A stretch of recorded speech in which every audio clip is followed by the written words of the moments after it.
हे guys यार, welcome back to the video. और guys यार, आज की वाली वीडियो बहुत इंपॉर्टेंट है, पूरा देखिएगा क्योंकि आज आपको पता चलेगा कि आज भी मेरा हॉलीडे था और एक हॉलीडे को मैंने कैसे यूज़ किया है। अभी तो खैर पूरा टाइम हो चुका है, ठीक है, मैं यूज़ कर चुका हूँ टाइम, अभी बचा हुआ 6-7 घंटा। लेकिन मैं आपको बता देता हूँ कि किस तरीके से मैंने पढ़ाई की आज पूरे दिन और आप किस तरीके से कर सकते हैं। चलिए देखते हैं, वीडियो में आगे बने रहिए। देखिए, सबसे पहले मैंने यहाँ पे ऑर्गेनिक केमिस्ट्री पढ़ी है क्लास 11th की, ठीक है।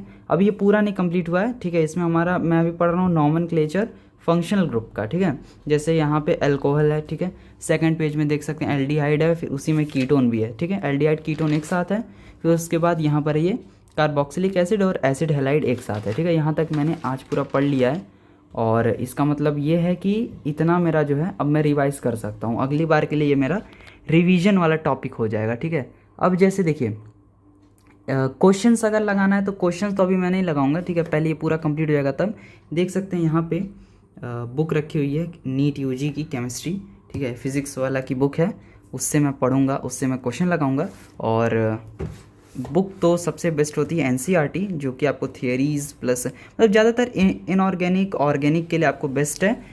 एनसीईआरटी आप मस्ट रीड करिए, एनसीईआरटी रीडिंग मस्ट होती है, चाहे आपको कोई भी पार्ट ले लीजिए केमिस्ट्री का, ठीक है।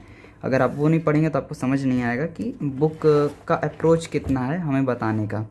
लेक्चर से करिए। देखिए, सबसे बढ़िया लेक्चर आपको अलग सर से अलावा कोई नहीं पढ़ाएगा, या उनके चैनल के अलावा कोई कहीं आपको नहीं मिलेगा। अगर आपको लगता है कोई अच्छा चैनल तो आप जा सकते हैं, लेकिन आई प्रीफर अलग सर, और आई अलोन नॉट एवरीवन, ठीक है। मैं अकेला नहीं, सब लोग साथ में। देखिए, सबसे पहले मैं बताता हूँ, जैसे हमारा कोई भी जैसे टॉपिक होता है, अभी मैं आपको दिखाता हूँ। यूट्यूब पे हम जाते हैं तो यहाँ पे आप लोग ये वाला जो है, ये वाला आप खोलिएगा, ये आपको IUPAC नॉमेनक्लेचर मिलेगा, ठीक है। इसमें आप देख सकते हैं सारे मतलब सारे आपको वीडियोस मिल जाएंगे अलग सर के, ठीक है। जैसे यहाँ पे पहले 3 तो सिंपल नॉमेनक्लेचर पर है, लेकिन इंपॉर्टेंट है, ठीक है। इसमें आपको नए नए टॉपिक्स मिलेंगे। उसके बाद आपका फंक्शनल ग्रुप पर स्टार्ट होता है, यहाँ से मेन पार्ट स्टार्ट है। तो मैंने देखिए अल्कोहल पढ़ लिया है, मैंने एल्डिहाइड कीटोन पढ़ लिया है, कार्बोक्सिलिक एसिड और एसिड हैलाइड पढ़ लिया है। उसके बाद अब मैं मतलब ये हमारा एसिड हैलाइड कंप्लीट हो चुका है। अब मैं स्टार्ट करूँगा naming of acid amide and ether, नहीं ईस्टर, ठीक है। एस्टर कहते हैं, ईस्टर नहीं एस्टर कहते हैं। तो एसिड एमाइड और एस्टर का बचा हुआ है। उसके बाद ये सारे बचे हुए हैं 4 और वीडियोस। तो ये जब हमारा कंप्लीट हो जाएगा तब हम आगे बढ़ेंगे। आगे बढ़ेंगे मतलब का ये है कि इससे हम रिवाइज़ करेंगे, ठीक है। रिवाइज़ करेंगे, साथ में हम जो है फिज़िक्स में जो हमारा चल रहा है ग्रेविटेशन चैप्टर, उसको भी कंप्लीट करेंगे। तो गाइस काफ़ी मतलब पढ़ना पड़ जा रहा है सुबह से लेकर शाम तक। देखिए, अब मैं आपको बताता हूँ सुबह से क्या हुआ है। सुबह अगर आपका हॉलीडे है तो आप जग जाइए 6 o'clock पर, ठीक है। 6:10 6:30 तक आप जग जाइए, ठीक है, ट्राई करके। क्योंकि अगर आपका स्कूलिंग भी रहता है तो आप उतने तक तो आपको जगना ही होता है। 5 o'clock 5:30 तक आप जगते ही हैं। तो वही सिंपल सी बात है, आप छुट्टी वाले दिन भी जग जाइए, आपको ज़्यादा टाइम मिलेगा पढ़ने के लिए। और एक सेकंड में कैमरा को अपनी तरफ कर लूँ ताकि मैं आपको बता सकूँ। तो गाइस यार देखिए, सबसे पहले देखिए, अगर आपको 6 o'clock पे अगर आप जग जाते हैं तो उसके बाद आपको 6 से 12 तक 6 आवर्स मिलते हैं, या फिर आप 11 तक या 10 तक ही ले लीजिए, तब भी आपको 4 to 5 आवर्स तो मिलेंगे, ठीक है, पढ़ने के लिए। तो उसमें आप पढ़ सकते हैं। उसमें आप क्या पढ़ सकते हैं, उसमें आप रिवाइज कर सकते हैं, या फिर आप बायो का नेक्स्ट टॉपिक पढ़ सकते हैं। क्योंकि बायो पढ़ेंगे तो आपको थोड़ा सा यहाँ पे अच्छा लगेगा, ठीक है। फिजिक्स लगाएंगे तो आपको अच्छा नहीं लगेगा सुबह सुबह, और थोड़ा थोड़ा सा आपको फ्रस्ट्रेशन हो जाएगा, पूरे दिन आपका बेकार हो जाएगा। तो इसलिए शाम को लगाया करिए फिजिक्स, या दोपहर में लगाइए फिजिक्स, ठीक है। केमिस्ट्री भी दोपहर में। केमिस्ट्री आप पढ़ सकते हैं सुबह में, क्योंकि उसमें बहुत सारे कंसेप्ट्स होते हैं। अब जैसे अब आप सुबह में ऑर्गेनिक पढ़ेंगे तो आपको बहुत अच्छा लगेगा, ठीक है, नए नए कॉन्सेप्ट्स मिलेंगे। लेकिन फिजिक्स मत पढ़िएगा, ठीक है, पहली बात। और जैसे आपका कंप्लीट हो जाएगा, आपका 6 आवर्स, मान लीजिए आप 5 to 6 आवर्स आप अपने रिवीजन और नए कंसेप्ट्स में लगा चुके हैं, ठीक है। या तो आप उसी को कंटिन्यू कर दीजिए पूरे दिन के लिए, मतलब 12 to 3 o'clock 3 o'clock PM, ठीक है, वो 12 के बाद वाला 3 o'clock, ठीक है, वो वाला।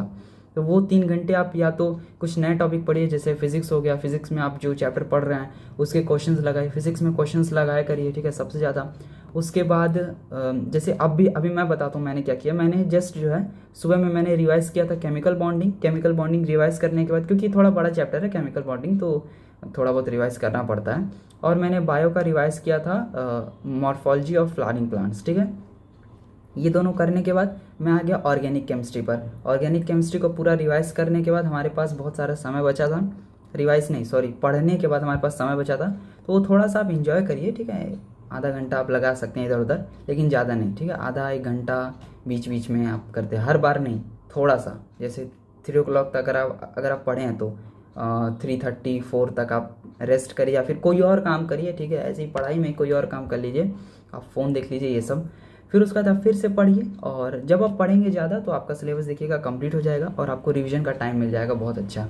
तो देखिए सबसे पहले तो ये वाला जब हमारा कंप्लीट हो जाएगा ऑर्गेनिक केमिस्ट्री, उसके बाद मैं पढ़ूंगा अपना नेक्स्ट चैप्टर केमिस्ट्री में ही नेक्स्ट चैप्टर आता है एटॉमिक स्ट्रक्चर। तो एटॉमिक स्ट्रक्चर मैं पढ़ चुका हूँ, लेकिन उसको मैं फिर से पढ़ूंगा थोड़ा सा और अच्छे से। उसका कंसेप्ट मैं भूल रहा हूँ, क्योंकि वो मैं किसी और चैनल से पढ़ लिया था, तो वहाँ से मुझे समझ नहीं आया, तो मैं अलग सर से फिर वो पढ़ूंगा, और ताकि मुझे समझ में आ सके। अब जैसे कि इतना बताने के बाद बहुत इंपॉर्टेंट चीज़ आती है कि कौन सी बुक से पढ़ें, ठीक है। तो बुक तो आपकी एनसीईआरटी है, वो तो कोई डाउट नहीं है, लेकिन आप जो है देखिए, जैसे मैं आपको बताता हूँ क्वेश्चंस प्रैक्टिस के लिए, ये मैं हटा दे रहा हूँ यहाँ से। क्वेश्चन प्रैक्टिस के लिए आप जो है सबसे अच्छी बुक्स खरीद लीजिए, ये बहुत अच्छी है, ठीक है। मैं हर वीडियो में बताता हूँ क्योंकि ये इंपॉर्टेंट है, ठीक है। क्योंकि हर वीडियो में नए नए व्यूअर्स आते हैं, तो उनको पता चलना चाहिए एटलीस्ट। ये देखिए, ये 3 बुक्स आप खरीद लीजिए, आपको सस्ता पड़ेगा, ठीक है। सस्ता पड़ेगा, अमेज़ोन से सस्ता पड़ेगा, या आप ऐप से भी खरीद सकते हैं, कोई बात नहीं है। ये आप खरीदिए। फिर उसके बाद आप जब देखेंगे क्वेश्चन, जैसे मैं आपको क्वेश्चन ही दिखा दे रहा हूँ, मैं आपको केमिकल बॉन्डिंग का क्वेश्चन दिखाता हूँ। जैसे ये देखिए, ये हमारा केमिकल बॉन्डिंग चैप्टर है, चैप्टर 4, और इस बुक में आपको 11 12 दोनों मिलेगा, ठीक है, चैप्टर वाइज। देख लीजिए यहाँ पे केमिकल बॉन्डिंग, तो इसमें मतलब क्वेश्चंस, मस्ट रिवाइज क्वेश्चंस भी हैं। तो वो मैं मतलब यहाँ पे देखिए, मैं अभी तो ये केमिकल बॉन्डिंग मैं क्वेश्चन नहीं प्रैक्टिस किया हूँ, मैं एटॉमिक स्ट्रक्चर तक कर चुका हूँ, ठीक है। लेकिन उसको भी मैं फिर से करूँगा, कई बार करूँगा तब आएगा, वरना वो तो फिर एक बार करूँगा तो कुछ नहीं आएगा, ठीक है। आपको कई बार प्रैक्टिस करना पड़ेगा question, specially bio physics, specially क्या, तीनों में आपको करना ही पड़ेगा, ठीक है। नहीं करेंगे तो नहीं आएगा। और अगर आपको ये इतना समझ में आया तो लाइक कर दीजिए वीडियो को। आगे मैं बताता हूँ बायो से रिलेटेड एक इम्पॉर्टेंट चीज़। जैसे बायो में देखिए, जैसे यहाँ पे ये हमारा एक चैप्टर आता है cell the unit of life, ठीक है। तो cell the unit of life में मैंने जैसे ऐसे क्या ना कि हर पेज पे नोट्स नहीं बनाया, ठीक है। मैंने अलग से पेज ही ले लिया है। देखिए A4 वाला जो पेज होता है ना, ये A4 वाला पेज होता है, ठीक है, स्पायरल में से। तो उस पर मैंने देखिए नोट्स बनाया है पूरा, ठीक है। नोट्स बनाने के बाद मैंने टॉपिक वाइज, ठीक है, टॉपिक वाइज हर पेज में चिपका दिया। जैसे यहाँ पे देख लीजिए। तो अगर इसका PDF चाहिए तो बताइएगा, मैं डाल दूंगा अगले वीडियो के डिस्क्रिप्शन में, क्योंकि आप लोग की भी थोड़ी हेल्प हो जाएगी, ठीक है, इस PDF से। यहाँ देख सकते हैं ये सारी चीज़ें हैं। तो अभी मैं जब इसको अच्छे से पढ़ लूँगा तो मैं क्या करूँगा, इस पेज को जो यहाँ से निकाल दूँगा और इसे वापस से कहीं और लगा दूँगा, ठीक है। यहाँ पे मैं अपना वो छोटा वाला जो होता है ना, ये वाला जैसे मैं लगाता हूँ, ये सारी चीज़ें इस तरह का मैं लगाऊंगा, ताकि ये थोड़ा इजी पड़ता है पढ़ने में। वो बहुत बड़ा हो जा रहा है, उसको हैंडल करना मुश्किल हो रहा है, तो वो लगा सकते हैं। मतलब आप भी लोग इस तरीके का लगा सकते हैं। मेरा कहने का ये मतलब है कि आप लोग ये लगाइएगा। नोट्स आप बायो के लिए अलग से मत बनाइए स्पायरल कॉपी में, आप ऐसा ही बुक में लिख लीजिए, इंपॉर्टेंट है। नोट्स का मतलब ये है कि फ्लो चार्ट्स एंड डायग्राम्स, आप पूरा वो पैराग्राफ मत कॉपी करिएगा। तो ये होता है हमारा बायो का डिस्कशन ओवर। और ऐसे ही रहा मेरा पूरा दिन आज का। बहुत कह सकते हैं इंटरेस्टिंग तो नहीं था, क्योंकि इंटरेस्टिंग क्या ही रहेगा यार, जब वही हमें फिर से पढ़ना है। इंटरेस्टिंग तब होता है जब हम थोड़े से अच्छे चैप्टर पढ़ते हैं। अब देखिए, जैसे ऑर्गेनिक बहुत अच्छा चैप्टर है, ये थोड़ा इंटरेस्टिंग चैप्टर है। फिजिक्स में वही सारे चैप्टर्स जैसे कि वर्क, पावर, एनर्जी, ग्रेविटेशन, वो सारे बहुत बोरिंग चैप्टर हैं। आपका फ्लूइड प्रेशर वाला चैप्टर इजी है, इलास्टिसिटी इजी है, ठीक है। वेक्टर आपका इजी है, इंपॉर्टेंट भी है, वो तो बहुत इंपॉर्टेंट है। वेक्टर ही आपका बेस है और सारे चैप्टर का, तो वो सारी चीज़ें आपको पढ़ने में मज़ा आएगा। लेकिन ग्रेविटेशन मुझे नहीं लग रहा है अच्छा लगेगा। फिर एक और चीज़ इंपॉर्टेंट है, मैं आपको दिखाता हूँ। जैसे ये अब केमिस्ट्री क्या करते हैं ना, कुछ लोग बुक नहीं रीड करते हैं, लेकिन बुक आप रीड किया करिए। मैं आपको दिखा दे रहा हूँ कि किस तरीके से। जैसे अभी मैंने बहुत दिन पहले, मतलब बहुत दिन क्या, 1 हफ्ते पहले मैंने रीड किया ये पूरा चैप्टर। तो जैसे यहाँ पे देख लीजिए मैंने किस तरीके से रीड किया है। जो चीज़ें मुझे लगा हाँ इंपॉर्टेंट है वो मैंने हाईलाइट कर दिया। अब इसमें देखिए बहुत सारी चीज़ें आपको अंडरलाइन दिखेंगी, सब नहीं है जिस पे स्टार बना हुआ बस वही वाला। मेरी आदत है कि मैं लिखते लिखते पूरा ऐसे अंडरलाइन करते चलता हूँ, ठीक है।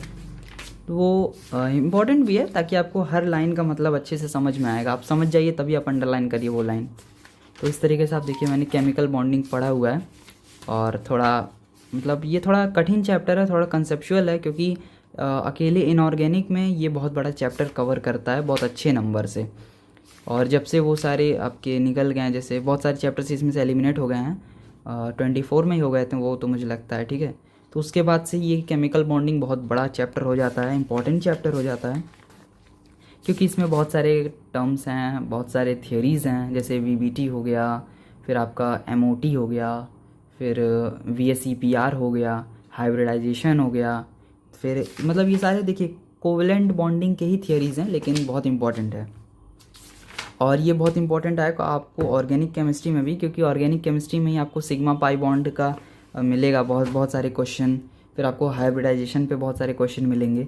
और गाइस एक और इम्पॉर्टेंट चीज़, अगर आप यहाँ तक हैं तो देख लीजिए, इसका नोट्स मैं आपको दे दूंगा अगले वीडियो में, अगले नहीं उसके अगले वीडियो में अगर आता है, ठीक है, क्योंकि मैं ऑर्गेनिक केमिस्ट्री का एक अलग वीडियो बनाऊंगा। अभी मेरा कंप्लीट तो हो जाए पूरा, अभी देखिए यहाँ तक मैं पहुँचा हूँ। अभी 3 4 5 फंक्शनल ग्रुप और हैं, फिर उसके बाद हमारा नॉमेनक्लेचर का नहीं, बेंजीन रिंग भी बचा हुआ है, बेंजीन रिंग बचा हुआ है, पॉलीफंक्शनल ग्रुप बचा हुआ है। ये सब करने के बाद हमारा चैप्टर हो जाएगा ख़त्म। चलिए, अगर वीडियो अच्छा लगा तो लाइक कर दीजिए, चैनल को सब्सक्राइब कर लीजिए। मिलते हैं नेक्स्ट वीडियो में, तब तक के लिए गुड बाय।